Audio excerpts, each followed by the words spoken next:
Are there bees on you in splendid isolation?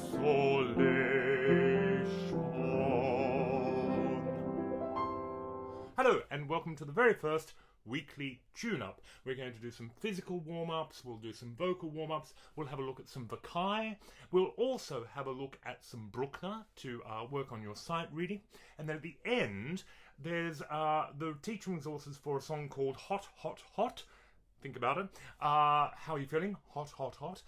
And you can get a group of people together virtually, or maybe get your families together in the one room and learn to sing this. So it's sort of, you could start your own choir at home with it. But anyway, let's get into a physical warm-up. So why do we actually do a physical warm-up? The whole point of a physical warm-up is to get our bodies prepared for singing, because singing is largely a physical, mental activity which draws upon every part of our being to actually express ourselves. So basically we want to get out of our everyday sort of computer grumpy old man, how old am I? Can't remember, selves, and get into our splendid artistic selves as singers. So stretching and yawning, or the daily midriff exercise. Good. Grab your hand like this and just open up the rib cage, so you're basically guiding the back open and then back the other way.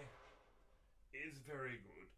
So basically, at the end of all this, you want to feel energized but relaxed at the same time. So a sort of relaxed alertness, which is sort of the same sort of thing if you meditate or something like that. So maybe some star jumps is very good, just to get you sort of energized there.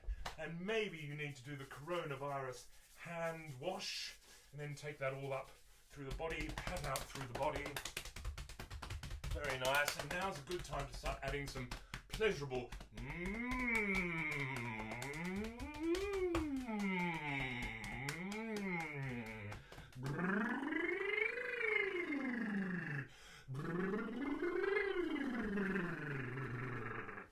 Great, so basically you're nice and loose, and then you just want to work on your alignment a bit. Now alignment is terribly important because basically our spinal system, our skeletal system, keeps us upright, and actually the less muscular interference we have with that, the more our rib cage is able to open and expand when we breathe in and support our voice when we sing out.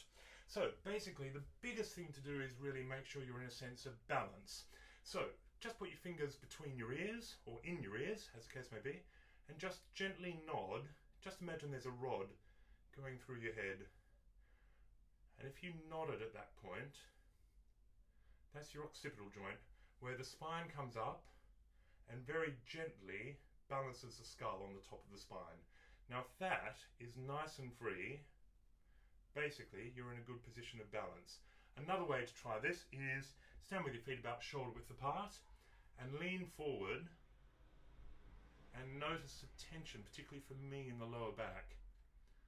And then if I go back to center, I find a balanced position, and actually my shoulders and arms relax as well. So it's amazing. When I'm off balance, if I lean backwards, be careful of this, just gently lean backwards, my neck becomes quite tense. I use my arms to balance, which is not what they're designed for. But then if that was very interesting. As I did that as well, I found it really hard to breathe. Yeah, because I'm actually holding all my stomach muscles to keep me upright. So as I come back to center, basically my abdominal area starts to release as well. So let's do that one more time. So basically my feet are shoulder width apart and I lean forward, and that produces quite a lot of strain, particularly in my lower back, and actually I can feel it through the back of my neck as well. Now I come back to center and feel the weight more or less down through the center of my feet, I suppose is one way of thinking about it. Then I go backwards, and I feel quite a lot of tension in my abdominal area and actually quite a lot of tension there.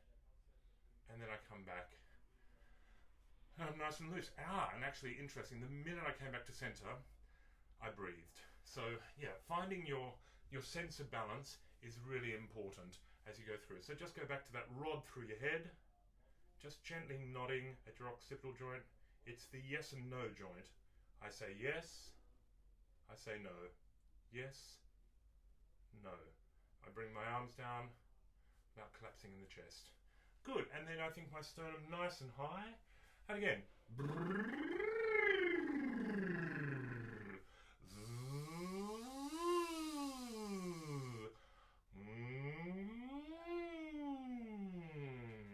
Now, because we're in the confines of our own home, we can do a couple of things that we might feel a bit embarrassed about doing at rehearsal, namely loosening up now those articulating muscles which we need. So firstly, just get into the jaw.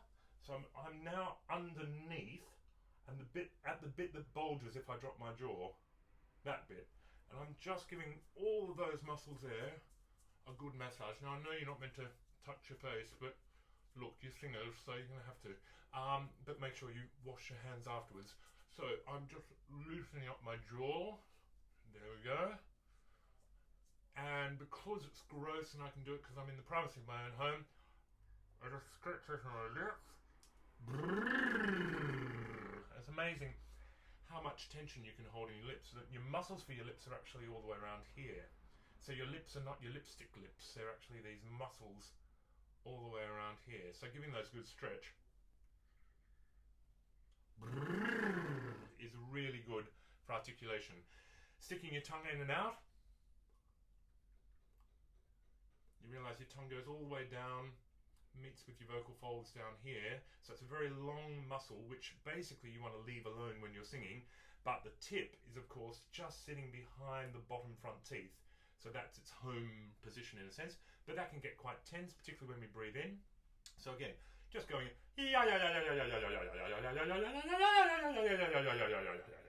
just getting the tongue to move. This is a bit gross, so don't do it if you don't feel like doing it, but tongue against it is also really important. And actually, once I've done that, generally I can feel how much more release there is in my tongue. So again, we've got ourselves physically loosened up. Maybe just a couple more of these sorts of things into the back, into your singer's posture. So arms right above the head, just like that. And then I bring my arms down without collapsing in the chest. And my sternum is naturally high, and I'm balanced at my occipital joint, my nodding joint, and my yesing joint, in a sense. There's also a sense of space under my arms. So again, I'm not like this, but actually I've got a sense of expansion as I'm standing there. My knees are unlocked, and I'm about ready to do some breathing exercises. So we'll just do our favourite breathing exercise, which is in for 4, suspend for 4, release for 4, relax for 4. And the main thing that you've got to do is say to yourself, I allow my ribs to move. So as you breathe in, your lungs are all here, and basically the biggest movement as your diaphragm descends is that sense of the rib cage going out. That sort of motion. And the less you can interfere with that, the better it is. So the more you try to breathe, the more tense you get. And listen to how it affects my voice. So basically I just relax and I just take in a normal everyday breath through my nose. Watch. That's all I need to do. It's a nice relaxed breath with a sense that I'm filling up the lungs from the bottom of the lungs. Okay? So breathe out. And in. Suspend. Breathe out. And relax. Very nice. This time, in for 4. When you suspend, just imagine that the action has just stopped. It's like if we could actually just keep it going. We could keep expanding. Rather than breathe in, lock. Rather breathe in, suspend in the inhalation position, breathe out, and relax. And again, no tension and very little effort required. Okay, so breathe out, and in, suspend for 8,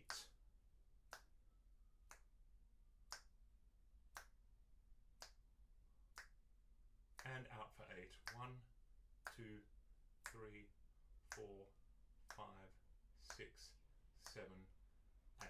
And you can do that up to 12 and things like that. So whatever you do, the main thing with that is it shouldn't create tension. You shouldn't get into a point where you're, oh, I'm really breathing now. No, your breathing works better the more you leave it alone. Get your body into a really good aligned, balanced position, and then everything works much better from that. Now, I'm going to sit at the piano, so I just have to move my screen a little bit. There we go. Hello. Right, so now we'll just add some breathing exercises to some music. So I've got my metronome, Dr. Beat. I've popped him on at 72. And imagine one bar of sh. So it's sh, sh, sh. Then, if you divide that into 2, sh, sh. Then divide that into 4. Sh, sh, sh, sh. Let's just go up to there. So 1, 2, and 4. And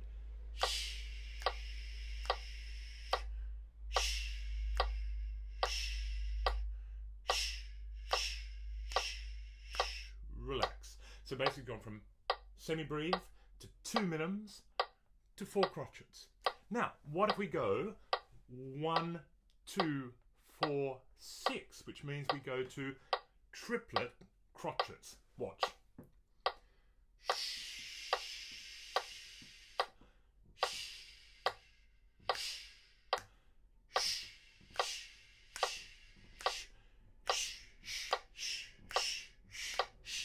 So I've gone from 1 to 2 to 4 to 6, dividing up the bar into essentially rhythms. Let's do it together. 3 and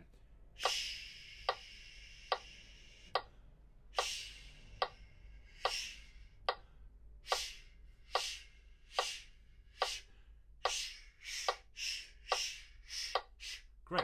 Now let's add 8 or 8th notes, which are quavers. And actually, if you want to conduct as well, that's a great way of feeling it. So I go.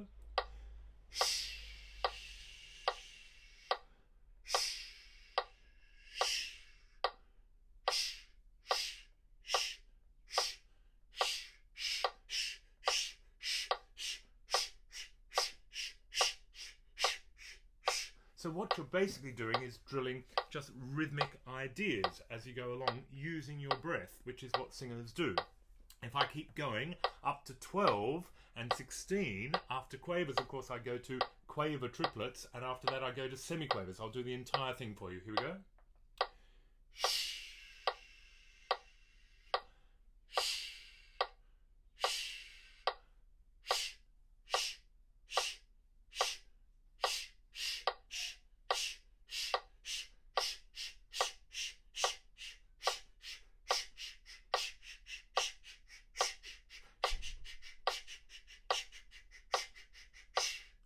So imagine writing that out. You'd start with a bar, which is a semi-breathe.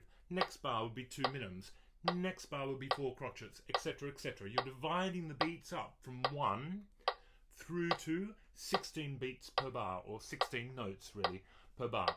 Let's try the whole thing from the beginning, and then we can drop this exercise. So here we go. And from the beginning, 2, 3, 4. Semi-breathe, 2 minims. 4 crotchets. Crotchet, quavers.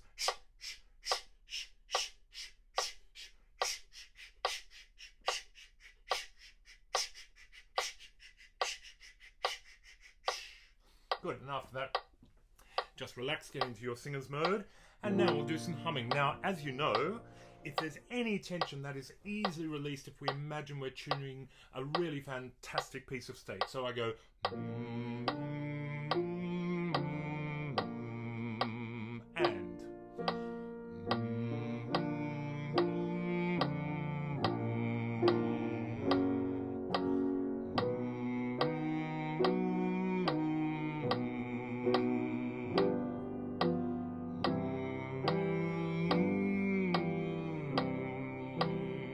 experiment with N, NG, L, V, Z, whichever works for you. But now let's make it more of an ear training exercise. So we do, basically, a chord is made up of a fifth, well in this case a major triad, and a major third in relationship to the root note. Major third, minor third.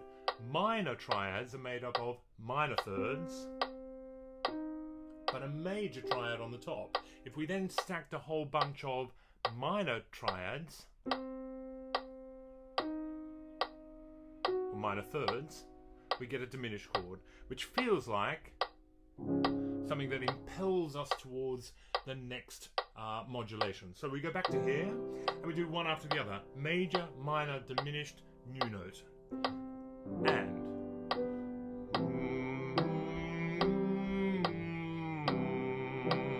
minor,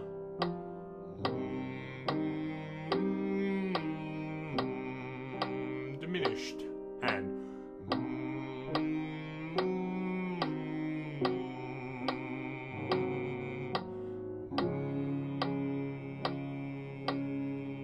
let me do the whole thing again, and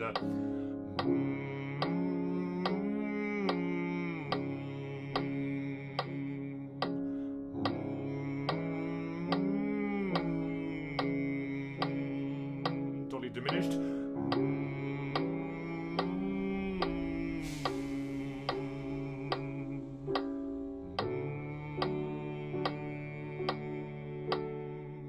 And then you can basically just walk around the house doing this. So I quite often, when I'm warming up my voice, I just go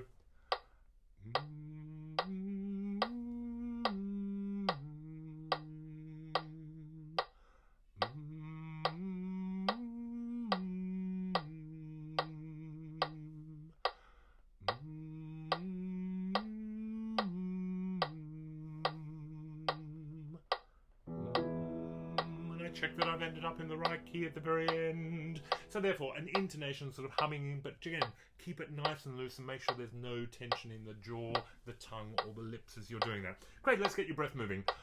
And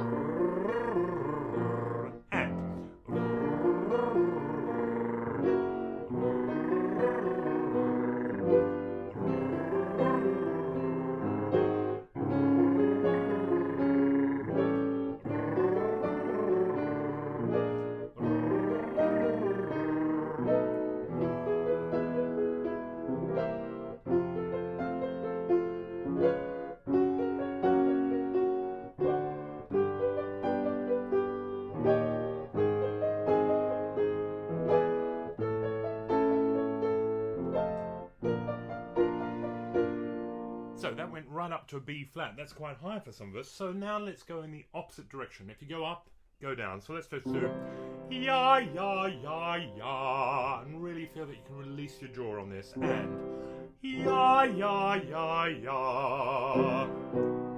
Ya, ya, ya, ya. Ya, ya, ya, ya. Myself.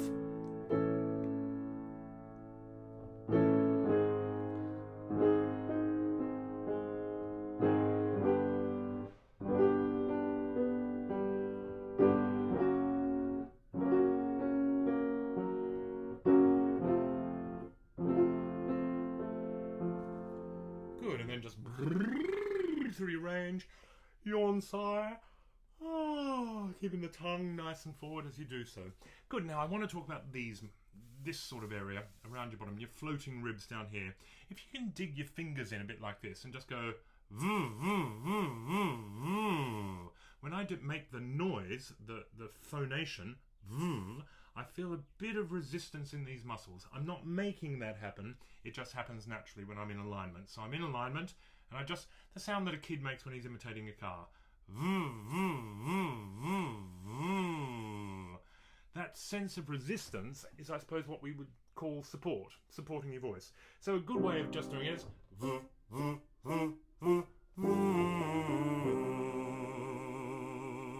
and I feel that these muscles are engaged the entire time.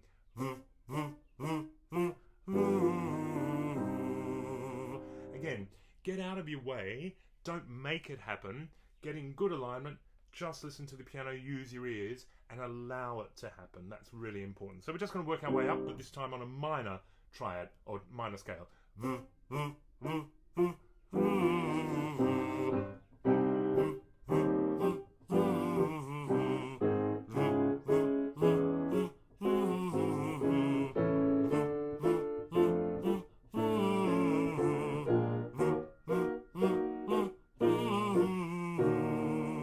This time I'm going to change to a Z. My tongue is nice and forward. Z, z, z, z,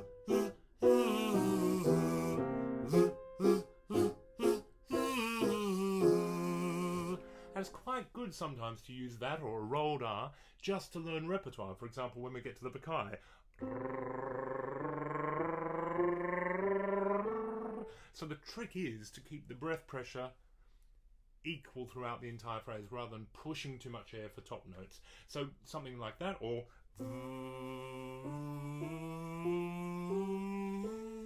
it's a great way of learning repertoire. It would not be a day in Studio Gladys without some "Are there bees on you? Are there bees on you?"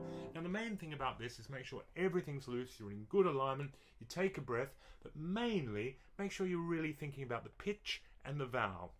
So I could talk to you about where your tongue needs to be and where your jaw needs to be and where your soft palate needs to be, but really at the end of the day, the more you can pre-phonate, that is think the vowel, think the pitch, your body will take care of the rest. So as in are there bees? And when I get to bees, I try not to have too much. Are there bees? Are there bees? Try and keep the same sort of resonance. Are there bees on? Are there bees on you? So the guide is to make sure that the resonance, the quality of the sound, doesn't change from vowel to vowel. Otherwise it would be, are there bees on you? Are there bees on you? Are there bees on you? So let's do it together. And up. Are there bees on you? Are there bees on you?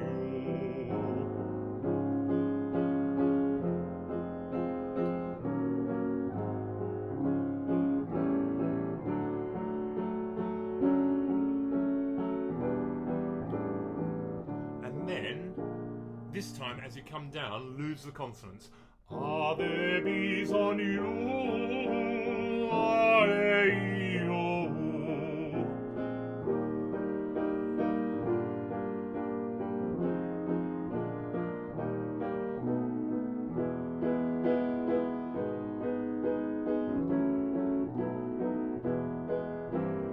Are there bees on you?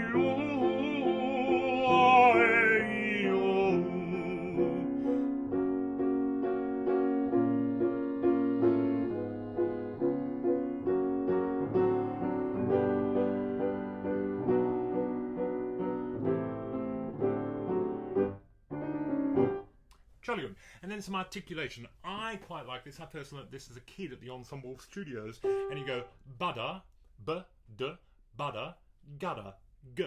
Budda gudda. Budda gudda, budda gudda, budda gudda, budda gudda, ba. Budda gudda, budda gudda, budda gudda, budda gudda, ba. Budda gudda, budda gudda, budda gudda, budda gudda, ba.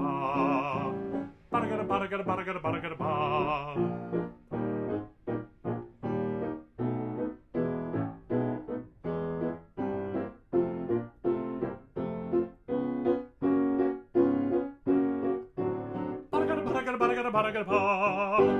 Good. One of the important things that we need to do as choral singers is the ability to audiate. While we're not singing, hear the notes in our head. And one of the easiest ways to do that is to sing a scale and then leave notes out and then rejoin the scale because you've actually heard the pitches in your head. So for example, 1, 2, 3, 4, 5, 6, 7, 8. 2, 3, 4, 5, 6, 7, 8. 3, 4, 5, 6, 7, 8. 4, 5, 6, 7, 8. 5, 6, 7, 8. 6, 7, 8. 7, 8. 8. So let's do that together. We're basically leaving out an extra note each time, and in order for me to re-engage with the scale, I need to be hearing those pitches and counting those pitches in my head. So, and we're just doing 1, 2, 3, 4, which is the degrees of the scale. So here we go. And 1, 2, 3, 4, 5, 6, 7, 8. 2, 3, 4, 5, 6, 7, 8. 3, 3, 4, 5, 6, 7, 8. 4, 5, 6, 7, 8. 5, 6, 7, 8. 6, 7, 8. 7, 8. 8. And we can do more work on that, I think, next week. We were going to do some intonation things, but actually let's just get on to some range. So, this will go quite high, mostly for sopranos and tenors, but basses and altos just go down the octave when you need to. What should we sing? We sing at home, yes we do, yes we do, yes we do. We sing at home, yes we do, yes we do, yes we do. We sing at home, yes we do, yes we do, yes we do. We sing at home, yes we do, yes we do, yes we do.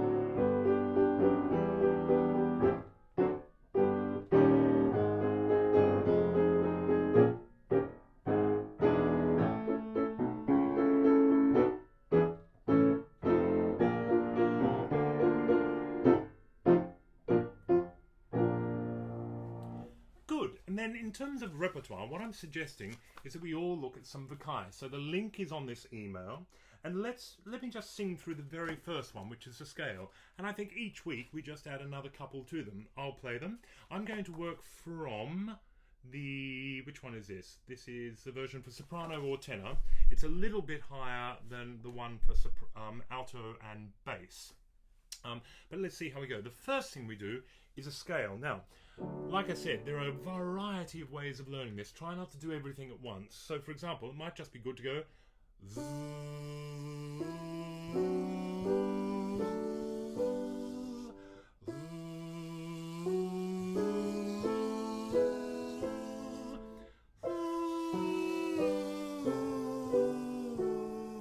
etc, etc. So, let me play through the entire thing. Either do it on a rolled R, or do it on a Z, or do it on a V, or do it on a N, whichever works for you. Just leave the text out of it for the time being. And it's a really good sight reading exercise as well. Hint is, everything's pretty much a scale. Here we go. 2, 3, 4.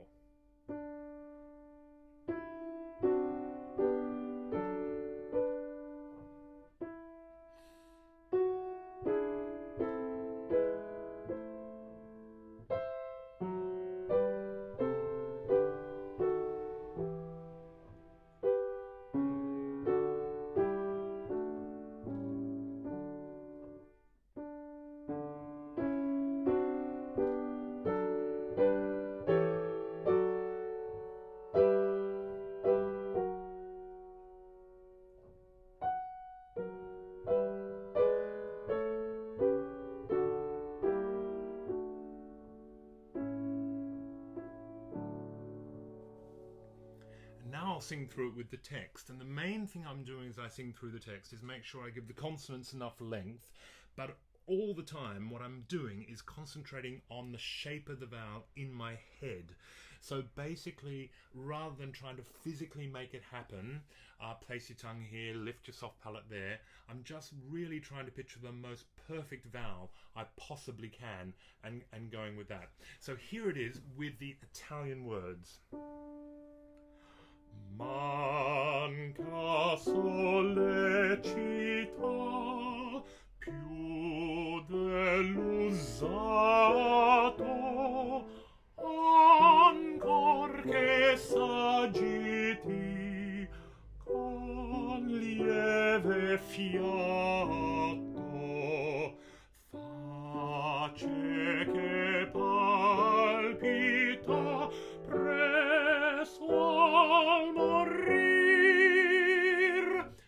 face che palpita presso al morir. And the main thing I was doing then was also to listen very carefully that I don't get diphthong at the end of più dell'usato, sato. Making sure that there's one sound for the entire vowel, not two sounds, which of course is a diphthong. Same thing on the air vowels, as in face. Face che, as opposed to face che pa, which is sort of mouthing everything too much, so you end up with unintentional diphthongs. So now I'll play the entire thing from the beginning and sing along with the Italian. 2, 3, 4.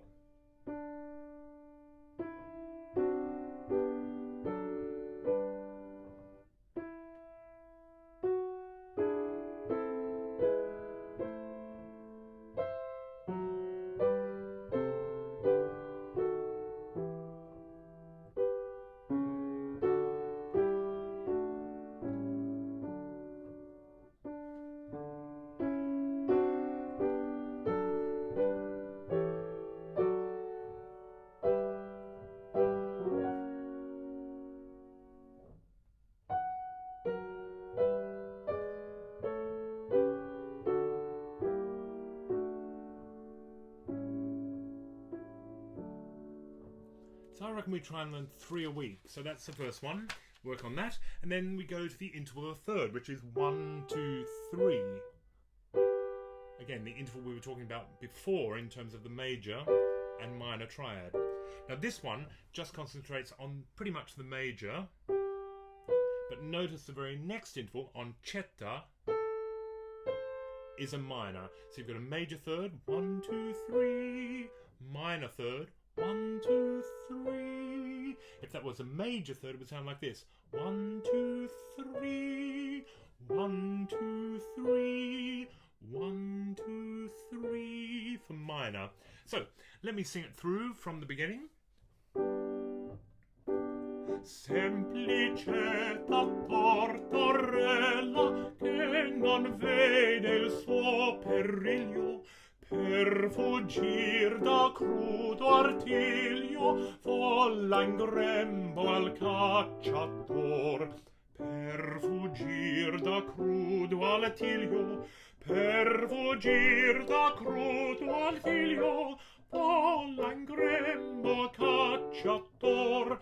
Vola in grembo a cacciator. Italian, sort of not too bad. Look, let's do it on a rolled R or hum or something like that. There's the tonic and 1.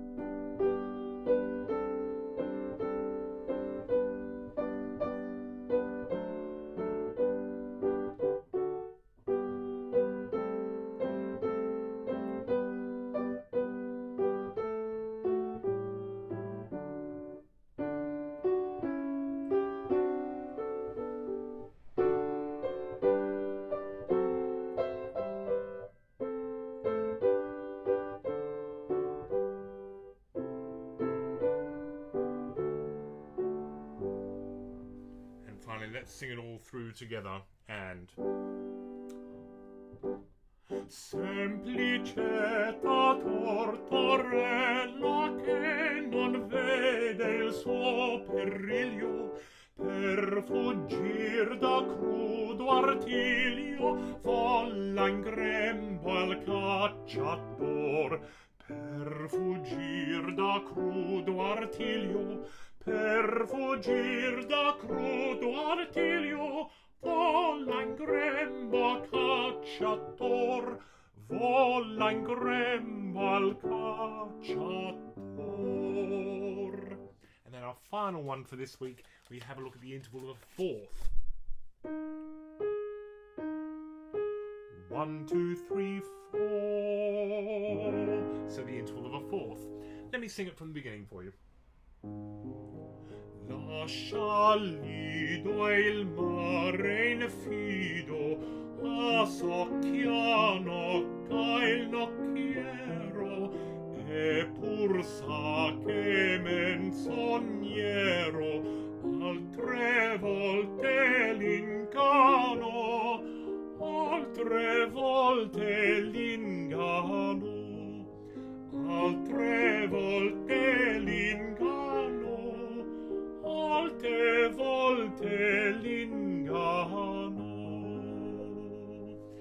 Here's Just the Melody. Yeah, there was some really weird Italian in bar 3 and 4.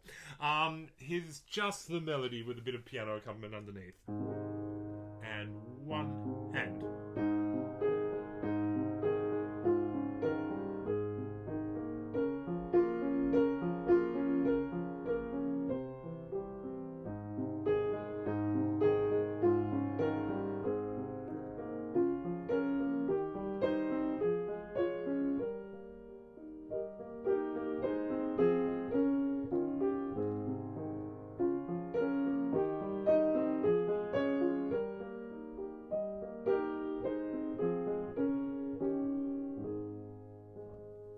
So, let's sing it through together. And then we've learnt 3 short songs. Practice them throughout the week. Break them down. Do the text and language. Do the text and rhythm by themselves. Do just the notes by themselves. Maybe go on to Tidal on your iPad and just download them in the right key for you. But either way, here we go. Let's sing it together from the beginning. And 1. Lascia il lido e il mare infido, al soccar torna il nocchiero, e pur sa che menzognero altre volte l'inganno, altre volte l'inganno, altre volte l'inganno, altre volte l'inganno. So, I think these are really good exercises and great way of just each week finishing your warm-up with some repertoire. And repertoire that helps build your interval learning. So it's partly sight reading, it's partly intonation, it's partly singing on really pure vowels, but at the same time, it's an aria. And it's actually more fulfilling at the end of the day to sing a bloody good song at the end of a warm-up. Then, to finish off, there are 2 other things on your email for this week. One is the motet by Anton Bruckner, Os Justi. And actually, I'll look up. I'm pretty sure this is built based on a Gregorian chant, hence the Lydian mode. And let's talk a little bit about the Lydian mode. If I played on the piano from F to F with no sharps or flats,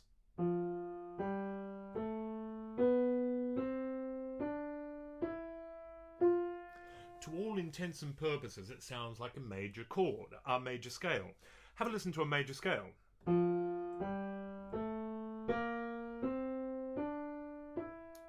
That time I emphasise the note that is different in the Lydian. It's the 4th degree, the one that we've just practiced in the Vakai. Here it is in a major. So to get that perfect 4th in a major scale, you need to add a B flat to an F major scale. If you don't add that, just play F to F, you've got the Lydian mode, which is just another sort of type of scale. And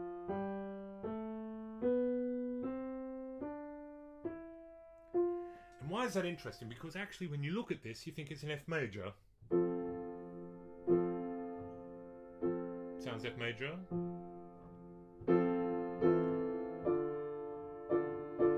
And then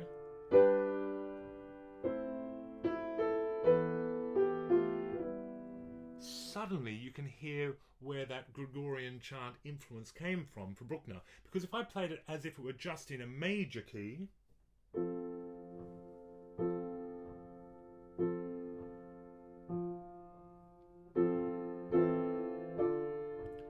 here's where it would be different.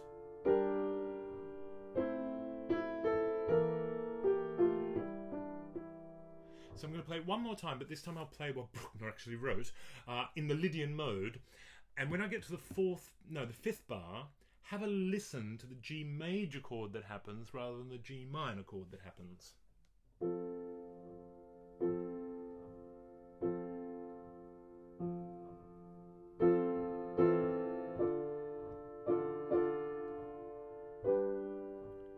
Then Palestrina.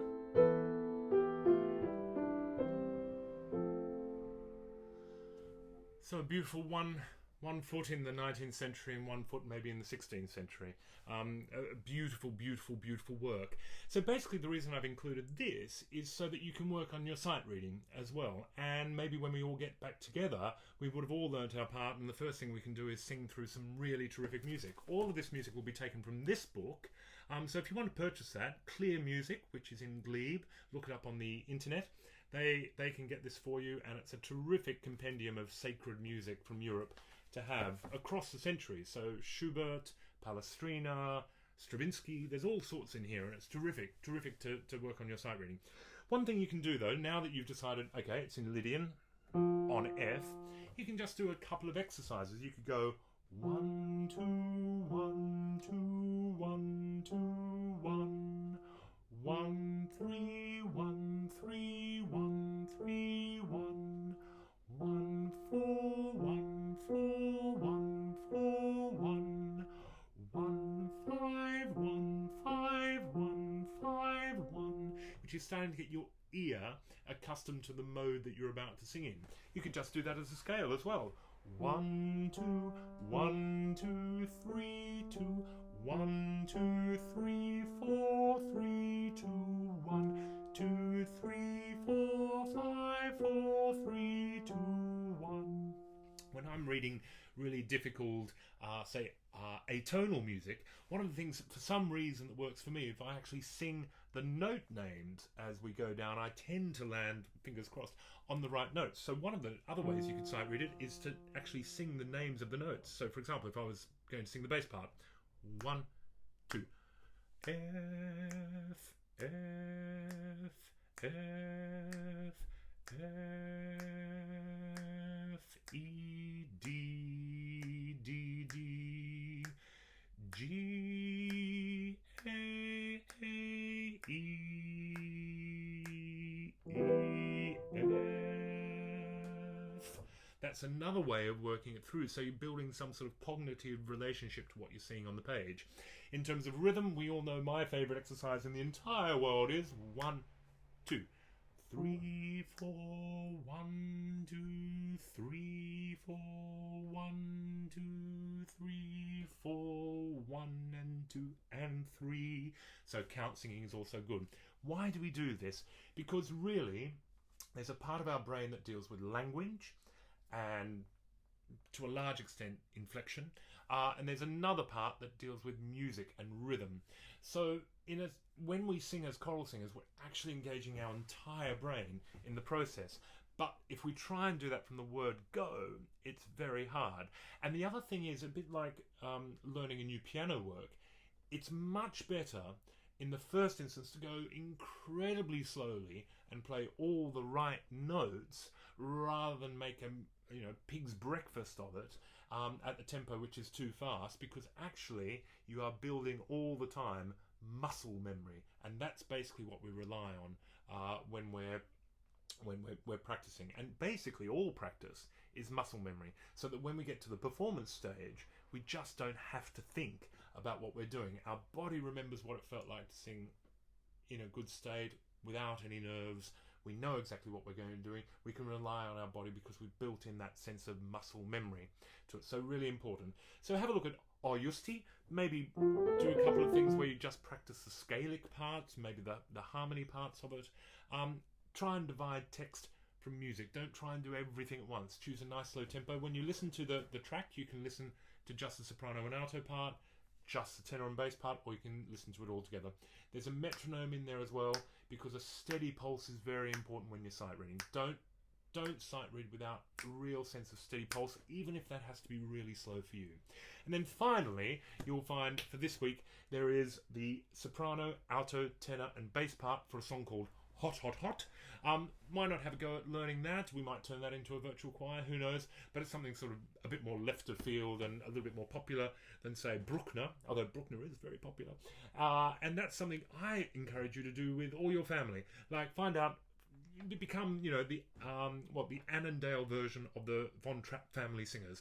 Find out who's a soprano, find out who's a tenor, who's a bass, divide it up, all go off and learn your parts, and then one night, instead of playing Monopoly or watching Netflix, have a sing together. There's backing tracks, there's all sorts of things. By golly, you'll have a fantastic time. Let's promote singing, and I've made a couple of mistakes in this, but I have to tell you, I was incredibly nervous making this, so hopefully as I make more, I won't be as nervous, and I'll leave you with a song.